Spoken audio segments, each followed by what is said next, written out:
ನಾವು ಯುದ್ಧಕ್ಕೂ ಸೈ, ಶಾಂತಿ ಮಾತುಕತೆಗೂ ಸೈ ಎಂದು ಪೆಟ್ರೋಲಿಯಂ ಮತ್ತು ಖನಿಜ ಸಂಪನ್ನ ದೇಶಗಳ ಮೇಲೆ ಕಣ್ಣಿಟ್ಟು ಗುಟುರು ಹಾಕುತ್ತಿರುವ ಯುಎಸ್ಎ ಅಧ್ಯಕ್ಷ ಟ್ರಂಪ್ಗೆ ಇರಾನ್ ಹೇಳಿದೆ. ಇರಾನ್ನಲ್ಲಿ 15 ದಿನಗಳಿಂದ ಇಸ್ಲಾಮಿಕ್ ಸ್ಟೇಟ್ ಆಡಳಿತ ವಿರುದ್ಧ ಪ್ರತಿಭಟನೆ ನಡೆದಿದೆ. ಈ 2 ದಿನಗಳಿಂದ ಆಳುವ ಸರ್ಕಾರದ ಪರ ಪ್ರತಿಭಟನೆಗೆದುರು ಪ್ರತಿಭಟನೆ ನಡೆದಿದೆ. ಇರಾನ್ ಮಾತುಕತೆಗೆ ಮುಂದೆ ಬಂದಿದೆ ಎಂದು ಯುಎಸ್ಎ ಅಧ್ಯಕ್ಷ ಟ್ರಂಪ್ ಹೇಳಿದರು.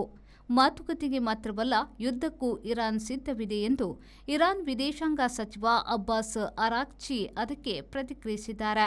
ಇರಾನ್ನ ಪ್ರತಿಭಟನಾಕಾರರಿಗೆ ಟ್ರಂಪ್ ಕಡೆಯವರ ಬೆಂಬಲ, ಒಳ ನೆರವು ಇದೆ ಎಂದು ತಿಳಿಯುತ್ತಲೇ ಸರ್ಕಾರವು ಅವರನ್ನ ಗಲಭೆಕೋರರು ಎಂದು ಕರೆದಿದೆ.